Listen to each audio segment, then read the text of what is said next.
A deload week is a 1 week period of training at the end of a hard training cycle that is a volume and intensity reduction from the previous weeks of training. The point of a deload is to help an athlete drop fatigue levels within their body. This allows them to, 1, prevent injuries, 2, get fresh and be ready to go for the next cycle of training. When you're training really hard and pushing yourself, you're going to start getting run down, beat up, may feel lethargic, may feel like you're going through the motions, and the amount of weight that you can actually lift in training is going to be reduced, not because you're not strong enough, but basically because you're just so run down and beat up. So it's important to incorporate deload weeks at the right times to allow an athlete to stay fresh so they can keep making progress. Now let's look at if you're training for hypertrophy, which is to help an athlete put more muscle mass on, versus when training for strength, which is to help an athlete move more weight from point A to point B. When training for hypertrophy, we're training with higher repetitions and less weight on the bar. So you can go a much longer duration without having to deload. Whereas when you're training for strength, there's much more weight on the bar. It's a little more physiologically demanding. Therefore, you're going to have to deload much sooner. So typical protocols would be 4 weeks of hard training followed by a 1 week deload. Whereas when training for strength, it's a 3 weeks of training followed by a 1 week deload.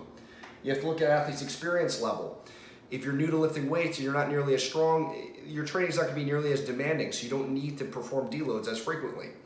If you're squatting 135 pounds or 225 pounds for reps, that's not nearly as demanding as somebody that's squatting 400 or 500 pounds for reps. That guy that's much stronger is going to have to deload more frequently. You also have to look at how often you're training. If you're only training 2 to 3 days a week versus someone that's training 4, 5, 6 days a week, that athlete that's training 4, 5, 6 days a week is performing most likely more volume or more overall work, and it's much more physiologically demanding. Because of that, they need to drop those fatigue levels much sooner than an athlete that's only training a few days a week. Common misconceptions is that it is a deload, if, like I said, if you're training 3 weeks and deloading on the 4th week, it's like taking 25% of the year off. Okay, so it's a volume and intensity reduction of about 70%.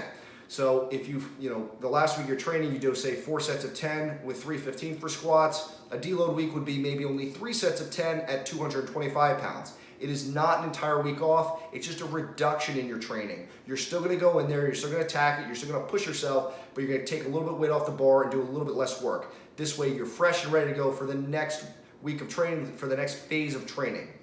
Hopefully this clears up some misconceptions, and I appreciate you watching. Thank you.